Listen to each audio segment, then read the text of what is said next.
Good morning viewers, कैसे हैं आप लोग। मैं उम्मीद करता हूँ आप लोग अच्छे होंगे। आज की वीडियोस में हम बात करेंगे प्रेजेंट परफेक्ट टेंस की। और जैसा कि आपने देखा कि प्रेजेंट परफेक्ट टेंस के हम कुछ फार्मूला वैसे ही सीख चुके हैं पहले ही। और इसका जो फार्मूला है वो आपको मालूम ही है क्या होता है, ये आपको बताने की ज़रूरत नहीं, लेकिन एक बार फिर से हम देख लेते हैं। इसका होता है सब्जेक्ट प्लस हैज़ या have plus third form we three, third form. ठीक है, ये होता है इसका। इसका कम से कम फॉर्मूला यही होता है, ठीक है ना। अगर इसमें से आप एक चीज भी स्किप करेंगे, हटाएंगे, तो वो जो है वो सेंटेंस का फॉर्मेशन हो ही नहीं पाएगा। ठीक है, तो इस तरीके से इसका जो फॉर्मूला है वो ये है। ठीक है, आज हम उस कंडीशन की बात करेंगे सेंटेंसेस को लिख करके। जैसा कि मैंने आपको बताया कि प्रेजेंट परफेक्ट टेंस जो है वो डिफाइन नहीं होता है, वो सिर्फ एग्जाम्पलीफाई होता है with the help of examples. और just a single example, we can understand what does it mean by the present perfect tense, right? So for this reason, I have mentioned or I have written here some examples that will clarify the term present perfect tense in real. He has lived here all his life. ठीक है, यहाँ लिखा हुआ है he has lived here all his life। अब आप देख पाएंगे यहाँ पर ये सब्जेक्ट है, यहाँ सेकंड नंबर पर हमने हैज लिखा, हैज के तुरंत बाद में हमने लिखा वर्ब, वर्ब का थर्ड फॉर्म लिखा, है ना। और उसके बाद में सेंटेंस अलग तरीके से जाएगा, लेकिन कम से कम ये चीज तो आएगी। If the sentence is affirmative, the positive sentence, right. Here it's a case of the positive और the affirmative case for the reason that there is nothing in the name of the question mark, or not or never is not used in here in the sentence। अब आप देखेंगे कोई व्यक्ति अगर यहां रह रहा है, अभी भी रह रहा है, ठीक है, बोलते समय भी यहां रह रहा है। If at the time of speaking, if he is, I mean the subject is living here, right, at the time of speaking, right, then we use he has lived here for here all his life। ठीक है, जैसा कि मैंने आपको बताया है कि ये जो एक्शन है, ये वाला he has lived here all his life, ये दोनों स्थितियों में हो जाता है। कोई व्यक्ति जिसने रहना छोड़ दिया है, तब भी हम इसको लिख सकते हैं। कोई व्यक्ति अगर अभी भी रह रहा है तो भी हम इसको लिख सकते हैं। ठीक है, लेकिन वहीं अगर हम इसका मुकाबला पास्ट टेंस से करते हैं, ठीक है, तो पास्ट टेंस का मतलब क्या है, ही lived here all his life. यहां पर पास्ट टेंस का मतलब क्या है, अगर आप इससे फ्लिक कर देते हो, if you flick has from the sentence, now the sentence is going to become this sentence. Sentence इस तरह से बन जाएगा, क्योंकि इस सेंटेंस में और इस सेंटेंस में फर्क सिर्फ हैज का है। हैज को ड्रॉप करते ही, इसको फ्लिक करते ही, now the sentence goes like this. Is that clear? लेकिन सेंटेंस यहां से यहां तक जो परिवर्तन हुआ, हैज के ड्रॉप होने से, हैज के यहां से हटने से, सेंटेंस में जमीन आसमान का फर्क पड़ गया। कहां ये सिंपल पास्ट टेंस हो गया। ये देखिए सिंपल पास्ट टेंस का formula, subject plus second form, ये यहां पर सेकंड फॉर्म हो गई है, क्योंकि सब्जेक्ट के तुरंत बाद में थर्ड फॉर्म नहीं लगाई जा सकती, क्योंकि लिव्ड सेकंड पर भी लिव्ड है, LIVED, और थर्ड पर भी लिव्ड है। हैज के आते ही लिव्ड को हम क्या मानेंगे, थर्ड फॉर्म मानेंगे, क्योंकि जैसा मैंने बताया लिव्ड जो है वो थर्ड फॉर्म भी LIVED ही है और सेकंड फॉर्म भी LIVED ही है। अगर हैज लगा देंगे तो इस लिव्ड को हम थर्ड फॉर्म मानेंगे, हैज को हटाते ही इस लिव्ड को हम सेकंड फॉर्म मानेंगे। ठीक है, क्योंकि सब्जेक्ट के बगल में, सब्जेक्ट के डायरेक्टली बाद में कभी भी थर्ड फॉर्म आ ही नहीं सकती है, ये याद रख लीजिएगा आप। ठीक है, तो जब भी कभी आप इस तरह की स्थिति को जाने कि भाई ये आपका सेकंड, मतलब फर्स्ट फॉर्म तो नहीं है और ये ING भी नहीं है, ठीक है, और ये टू भी नहीं लिखा हुआ, तो ये 100% यहां पर क्या होगा, सेकंड फॉर्म होगी। इसको आप थर्ड फॉर्म ना मान लें, ठीक है, क्योंकि ईडी वाले केस में हमको ये दिक्कतें आती हैं, ठीक। तो आपने ये देखो, मेरे को बताना, मुझे बताना थोड़ा सा इसलिए थोड़ा जरूरी हो जाता है, क्योंकि स्ट्रक्चर के ऊपर भी बात करनी है और हमें मीनिंग के ऊपर भी बात करनी है। स्ट्रक्चर के चेंज होते ही हमारा मीनिंग 100% चेंज होगा। यहां पर देखिए, इसके पास में और कोई चॉइस नहीं है। ये सेंटेंस, यानी जब इस सेंटेंस में से हमने हैज को हटा दिया, वैसे ही ये सेंटेंस क्या हो गया, प्रेजेंट परफेक्ट की बजाय ये सेंटेंस क्या, कौन सा हो गया, ये हो गया सिंपल पास्ट टेंस। ये सिंपल पास्ट टेंस हुआ।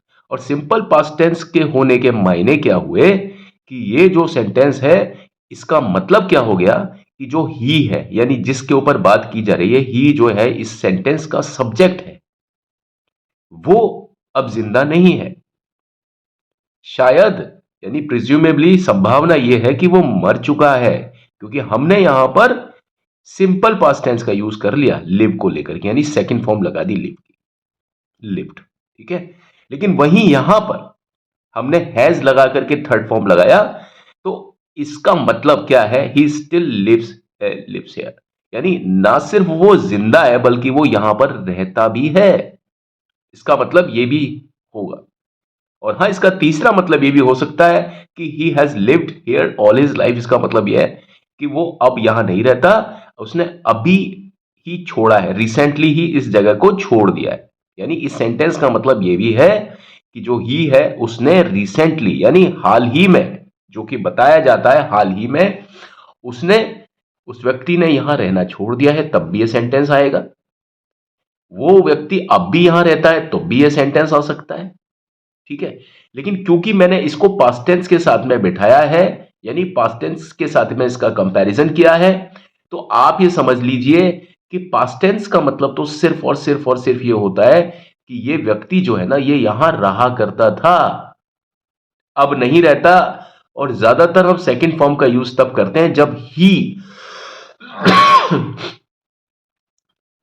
जो है वो, ये सिचुएशन उसके लिए हमेशा के लिए खत्म हो गई।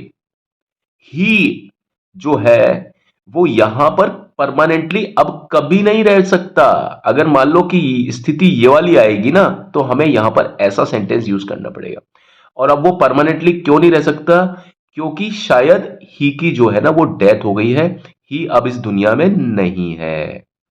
तो जब भी कभी इस तरह की सिचुएशन आए कि कोई व्यक्ति कहीं रहा करता था, कोई काम किया करता था और अब उसका पता नहीं है और शायद वो मर चुका है, तो हम इस तरह के वाक्यों का यूज करते हैं जो कि सिंपल पास्ट में आता है।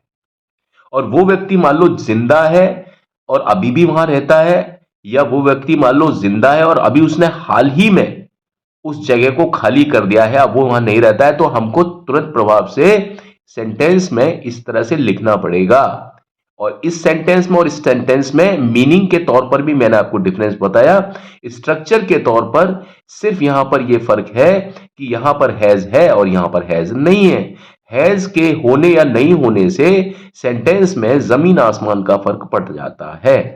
इस बात को आपको ध्यान देने की जरूरत है। मैंने आपको कई बार बोला, आगे भी कई बार बोलूंगा, जब जब प्रेजेंट परफेक्ट टेंस का जिक्र निकलेगा मैं आपको यही बोलूंगा कि प्रेजेंट परफेक्ट टेंस है बेसिकली वो मिक्सचर है पास्ट का और प्रेजेंट का। और इसीलिए कई कंडीशन में वो हमें पास्ट के ज्यादा नजदीक नजर आता है, कई बार वो हमें प्रेजेंट के ज्यादा नजदीक आता है, और कई बार एक ही सेंटेंस में हमें दोनों चीजें महसूस होती हैं। जैसे कि आपने इस सेंटेंस में देखा, कोई व्यक्ति यहां रहता है, मतलब प्रेजेंट की बात है, तो भी हम इस टेंस का यूज कर सकते हैं, प्रेजेंट परफेक्ट का। और कोई व्यक्ति यहां नहीं रहता, उसने हाल ही में इस जगह को छोड़ दिया है, तो भी हम इसका यूज कर सकते हैं। इसका मतलब वो व्यक्ति यहां रहता है, मतलब प्रेजेंट, उस व्यक्ति ने अभी यह जगह छोड़ दिया लेकिन अब वो वहां नहीं रहता, तो ये हो गया पास्ट, यानी वो व्यक्ति अब वहां नहीं रहता, वो व्यक्ति रहता था, ठीक है। उस कंडीशन में भी हम प्रेजेंट परफेक्ट टेंस का यूज कर सकते हैं, क्योंकि प्रेजेंट परफेक्ट का नाम ही होता है मिक्सचर। कभी वो प्रेजेंट के नजदीक है, कभी वो पास्ट के नजदीक है। और कई बार सेंटेंस, एक ही सेंटेंस में आप दोनों तरीके से उसको व्यक्त कर सकते हैं, यानी इस सेंटेंस के दोनों मीनिंग हो सकते हैं। जैसा कि मैंने आपको बताया, वो व्यक्ति अभी भी वहां रहता है, तो भी हम इसका सेंटेंस का यूज कर सकते हैं। और वो व्यक्ति अभी नहीं रहता, उसने हाल ही में छोड़ दिया उस जगह को, तो भी हम इसका यूज कर सकते हैं। ठीक है, लेकिन इस टेंस का यूज यानी सिंपल पास्ट टेंस का यूज हम तभी करेंगे जबकि वो व्यक्ति वहां नहीं रहता और अब उसकी कोई गुंजाइश है ही नहीं। यानी उसकी गुंजाइश, इस बात की संभावना बहुत बहुत बहुत कम है कि वो व्यक्ति कभी यहां पर आए और रहे। और संभावना बहुत बहुत बहुत कम कब होती है? जब वो व्यक्ति शायद मर ही गया हो तब। ठीक है, तो ये बात आपको मैंने बहुत ढंग से समझाई है, क्योंकि प्रेजेंट परफेक्ट टेंस में चुका है, चुकी हूं, चुके हो का कोई चक्कर नहीं होता। इस स्थिति में भी चुका हूं वाली चीज है। अब यहां पर भी देखिए चुका हूं वाली चीज है, इसको भी मैं चुका हूं से बोल सकता हूं। ही lived here all his life, वो यहां पर बहुत सारी जिंदगी बिता चुकी है उसने, मतलब बिताई, उसने बहुत सारी जिंदगी, उसने मतलब पूरी जिंदगी उसने यहाँ पे बिता चुकी है या बिताई है। चुकी चुकी से मतलब नहीं होता है। चुकी का मतलब प्रेजेंट परफेक्ट टेंस नहीं होता। चुकी का मतलब यह है कि अगर कोई काम कर लिया है तो आप उसको चुका है बोलते हैं। लेकिन चुका है का चक्कर हम प्रेजेंट परफेक्ट टेंस के साथ में शायद वो लोग डालते हैं जिन्हें शायद इस चीज का ज्यादा ज्ञान नहीं है, क्योंकि वो चुका है को था से अलग समझते हैं, लेकिन ऐसा कहीं भी नहीं है। जब भी कभी आप कंफ्यूजन में फंस जाओ, चुका है, चुकी हूं, था है, थी है, रहे हैं, रही है, तो आपको कोई भी दो सेंटेंसेस बना लेने हैं, एक प्रेजेंट परफेक्ट का और दूसरा सेंटेंस में आप अगर यहां पर हैज है तो हैज को हटा दो, अगर यहां हैव है तो हैव को हटा दो। हैव कब होता है? जब यहां पर ये सब्जेक्ट बहुवचन का होता है। और उसके बाद में उस सेंटेंस को नीचे रख लो, क्योंकि वो सेंटेंस सिंपल पास्ट टेंस का हो जाएगा। और उसके बीच में आप कंडीशंस को फाइंड कर लीजिएगा, आपको मालूम पड़ जाएगा कहां पर स्थिति परमानेंट हो जाती है कि परमानेंट ब्लॉकेज हो जाता है, और कहां पर ये टेम्पोररी ब्लॉकेज हो जाएगा। यहां पर ये टेम्पोररी ब्लॉकेज इसलिए भी है कि उस व्यक्ति ने वहां रहना छोड़ दिया है, लेकिन हो सकता है अब वो वापस भी आके वहां रह सकता है, क्योंकि वो व्यक्ति अभी जिंदा है। लेकिन यहां पर इस बात का कंफर्मेशन हो गया है कि वो व्यक्ति शायद जिंदा ही नहीं है। जब बात जिंदा नहीं रहने की होती है तब हमें सिंपल पास्ट टेंस का यूज करना पड़ता है। इस बात को समझ लीजिएगा, क्योंकि ये जो है ये हाइपोथेटिकल कंडीशन होती है, ये क्लोज कंडीशन होती है। और जब कंडीशन ओपन होती है तब हम प्रेजेंट परफेक्ट टेंस का यूज करते हैं या कर सकते हैं। ठीक है, अब हम इसी बात को आधार बना करके अपने एग्जाम्पल को चेंज करते हैं। Let us change the example and start to understand this term time and again.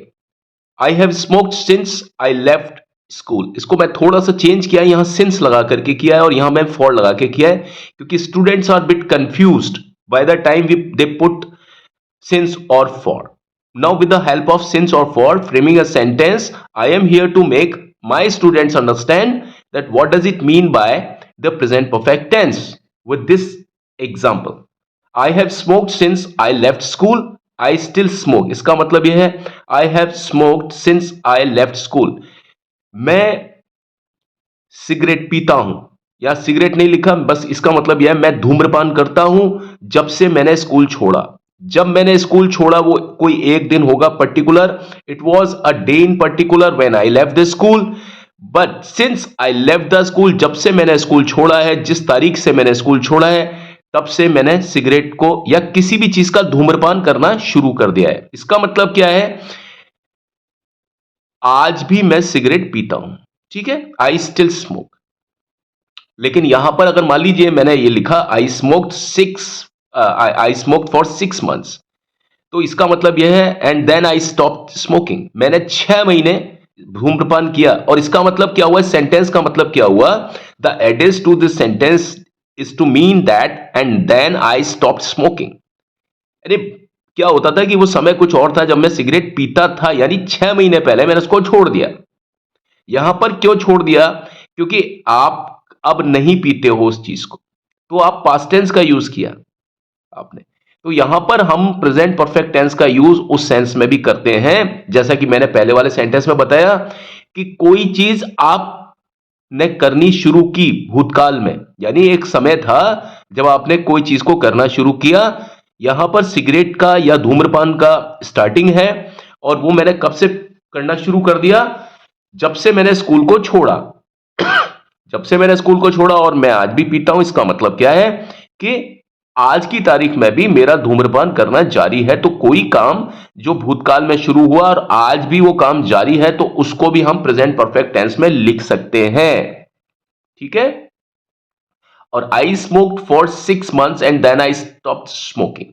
यहां पर देखिए थोड़ा सा परमानेंट चीज का वो रहता है कि अगर कोई व्यक्ति ने वास्तव में स्मोकिंग छोड़ दिया, वास्तव में, और वो थोड़ा सा अगर इस चीज के लिए कि वो कभी लाइफ में स्मोकिंग नहीं करेगा, तो आप यहां पर स्मोक्ड लिख सकते हो, क्योंकि मैंने बताया कि as far as the past, I mean the second form of the verb is concerned, we put second form of the verb by the time we use as situations in the simple past way.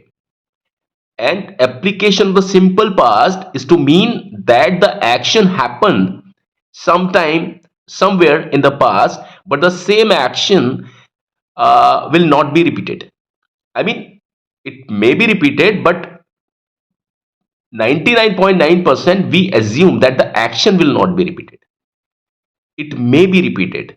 I must tell you, it may be repeated, it will be, it might be repeated, but the chances of its repetition is very low, very low, or at a null point. लेकिन यहां पर वही चीज हो सकती है, और हो सकती है क्या, हो रही है। ठीक है। अगर किसी व्यक्ति ने I have smoked since I left the school, अभी किसी व्यक्ति ने कुछ हाल फिलहाल के लिए धूम्रपान छोड़ दिया है, तो भी हम इस तरह से यूज कर सकते हैं। लेकिन हाल फिलहाल का मतलब क्या, वो व्यक्ति दोबारा से पी सकता है उस चीज को, वहां पर हम इस तरह से यूज कर सकते हैं इसको। ठीक है ना।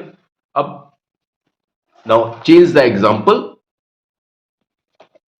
Next example, he has been in the army for 2 years, और यहां पर लिखा है he was in the army for 2 years। यहां पर भी आप देखिए he has been in the army for 2 years।